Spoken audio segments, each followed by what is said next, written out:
Hello everyone and welcome back to Russell Does Stuff. This is my YouTube channel. I work Mondays for 6 hours. I work Tuesdays for 6 hours, and whatever I don't get finished up on those 2 days, I'll finish up on Wednesday. The title of today's video is 10 Harsh Realities of Turning 50. Now, I am 52 and a half, and I'm over 50. And to me, that's a harsh reality. I have a friend that I know who is in his late 80s, and he said that being 50 was the greatest period of his life. I don't understand why.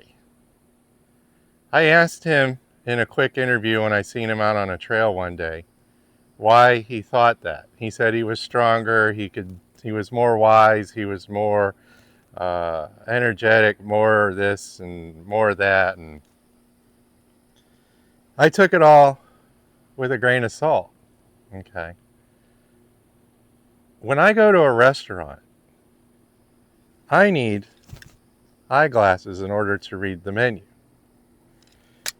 Hopefully, the restaurant has the lights on. Reading the menu in a dark restaurant is no fun.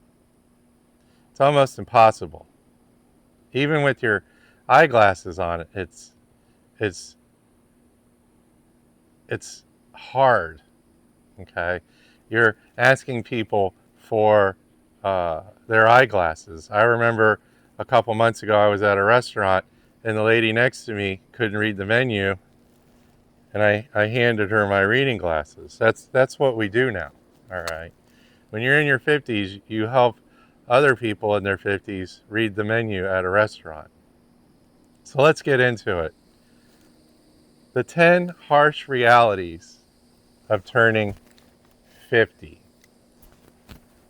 I worry about things like time a lot more than I used to. How much more time do I have? They say that men die at the age of 77. So 77 minus 53, I'm like, oh my goodness, that's not a lot of time. I just had a kid. I just got married. I just bought this new truck. I'm going on a trip. What's going on here? Time. It just like that song keeps on slipping into the future. That band wasn't lying. How much time do I have? It depends on how you want to look at it. I think around the age of 50, I started worrying about things a little bit more than I should have. As a kid, I didn't worry about much. I worried about what my friends thought, and, does my hair look good, and am I wearing, what everyone else is wearing, etc.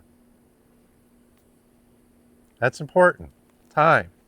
That's why I retired down to 13 hours a week, 23 weeks in the summer, and every other week for 6 months in the off season, wintertime. Fall, we don't have a fall here, so we have summer, and more summer. Another thing that is a harsh reality is, do I have enough money to make it until the Grim Reaper pays me a visit? Most people don't even have enough money. They don't even have $2,000, $1,000 in their savings account. Experts say you need between $30,000 and $45,000 just for emergencies. Well, I think getting close to the age of 70 and 80 is an emergency. We need to have money in the bank. So the experts say you need $1 million to retire on. I disagree with that. Everybody's lifestyle is different. Now, when I went to a Social Security meeting, I was the youngest person in the room. And that guy told me I didn't have enough money. I didn't have enough money that was going to last me to the first step of the pearly gates. Is he right? Is he wrong? Who knows? Everybody's different. do your own thing. My thing may be different than someone else's thing. You know, I don't have any bills. I don't have a house payment. I don't have car payments and stuff. Maybe one day I might need a car payment. I won't be able to work on a vehicle. I may have to buy a good used vehicle and finance it. I don't know. That's in the future. And I'm trying to plan for the future as best I can. Number 3, are my cars going to last? My new truck just turned 5 years old. And it's still, my brain still thinks it's brand new. My work truck is over 10 years old. My brain still thinks I just bought that the other day. My wife's vehicle is 7 or 8 years old. It seems like yesterday we just bought it. So, am I going to be able to get around? You know, am I going to be stuck buying an electric car I don't know anything about? You know, they've been trying to get rid of carbureted vehicles for a long time now. You know, we keep hanging in there. That's important. You know, some people, when they reach 80, they go down to the dealership and buy the most expensive Cadillac they can get their hands on because they know they're not going to be around in 2 weeks. Number 4, I already touched on, my eyesight. It's getting harder to see things. When I'm in there working on my Jeeps, I've got all these flashlights, and I even use my reading glasses to try to work on some of these parts and install some of these parts. It's tough. My friend Greg, he's like, you're going to lose your eyesight around 45. Well, he was wrong. I started losing my eyesight around 50. Okay. Another thing, your hair turns gray. Some of you get you at 30, some 40, some 50. My hair is like almost all gray now. That's not the same guy in the mirror. I don't look in the mirror all the time, but when I do, I don't recognize that. Who's living in my house? Because I don't recognize this guy. Who's running my business? I see myself on the camera and I'm like, who is this guy? When I shave it all real tight, you know, to my noggin, I can get rid of most of that gray, and I just barely can recognize that guy from the 30 years ago. How's my situation looking? I have a friend over 50. He got divorced. He couldn't date a mannequin. No one wants to date him.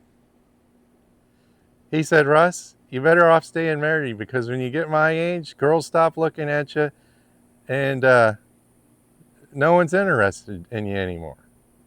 And I thought, no, he was like the best looking guy in my high school. You know, he got every single girl that he wanted to go out with, to go to the dance with. He was that guy.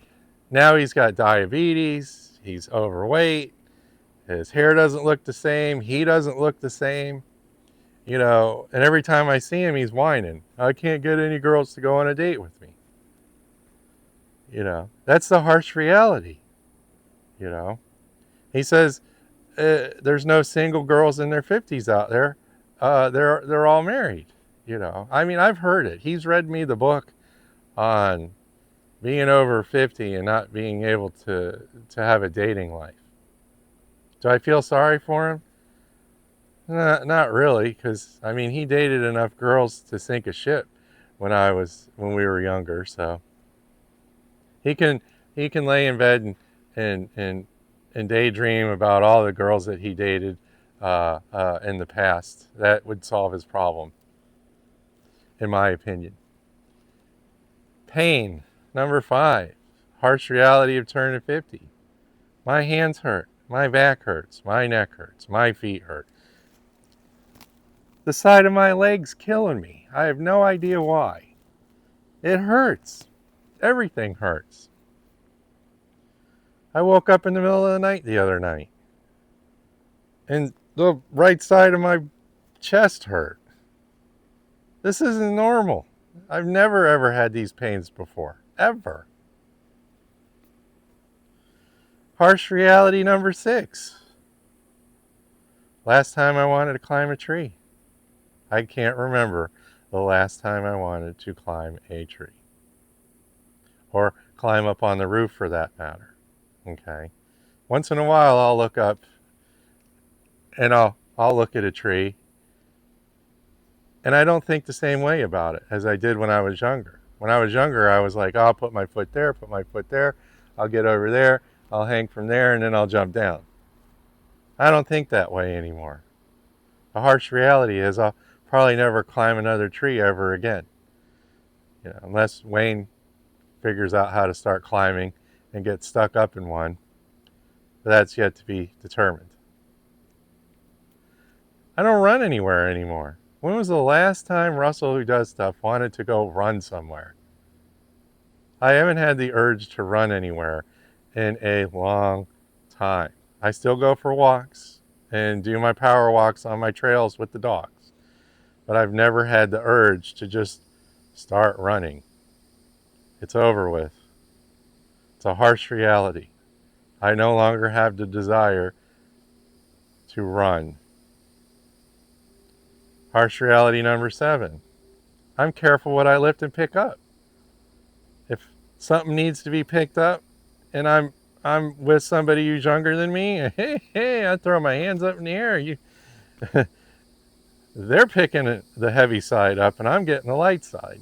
And I'm not walking backwards anymore. I'm aware of this stuff now. Why do I have to pick the heavy end up? Well, when the harsh reality is, buddy, when you're 50, you'll understand what I'm talking about.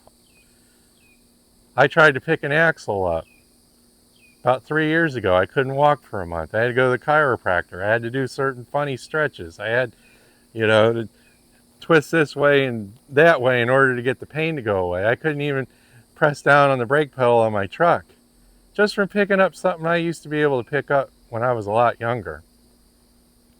Harsh reality number 8. I don't drive at night anymore. I do not like driving at night anymore. I feel like I'm in a world full of danger when I'm out driving around all these cars, these lights and signs. You can't read anything, and things are whipping by you. I go to dinner early, and I get home before dark, and I get picked on by people. The joke between some of my friends is, oh, Russ has got to get home before 7 o'clock. It's not a joke. It's the truth. I don't like playing Star Wars at night. I don't like the lights and trying to be able to read signs and are my headlights on, or it's just the reality. I don't like to stay up late anymore. That's number 9. The harsh reality is I want to be in bed, comfortable, watching a nice TV program and relaxing. I used to hate going to bed at 8 o'clock when I was younger. And now I can't wait to go to bed at 8 o'clock. I know there's some of y'all that want to stay up until 10 or 11, but that's not me. These old bones, I need to park them and let them rest for as long as I possibly can let them rest for. And number 10, the harsh reality is fashion. I don't remember the last time I ever kept up with fashion. Okay. I wear comfortable clothes. You're going to want to wear them too. I'm not wearing skinny jeans. I'm not wearing tight fitting shirts and fancy shoes, and one sock's one color and the other sock's the other color, and just, you ain't doing that when you're in your 50s. I might get dressed up once a year for like an anniversary dinner or something. That's as far as I push it. I want to be comfortable. I don't want to be restricted in clothes because it's fashionable. All right. I like what I like. I've spent the last 50 years figuring out what I like. I like a good hat, Eli's Western Wear, they got some really good hats. I picked this one out a couple months ago to replace my other hat. It shrunk on me for some reason. Or YouTube's made my head bigger, so I had to go up a size in hats. So trying to figure out who I want to give that hat to. I've already thrown it out there into the universe. I like to give people things, and I'm going to find somebody to give that hat to. So the harsh reality, we die at 77. I'm going to be 53 in November. Is the future looking bright for Russell Does Stuff? Well, I hope so. Well, I appreciate you dropping in and suffering through another one of my videos. If you like this kind of stuff, hit the like button. The algorithm and the robots would appreciate it, and so would I. If you haven't subscribed, here's your chance to subscribe to the YouTube's worst YouTube creator out there. I've been called a crap creator, not a content creator. But that's okay. We can all laugh at things. When you're in your 50s, you don't have patience.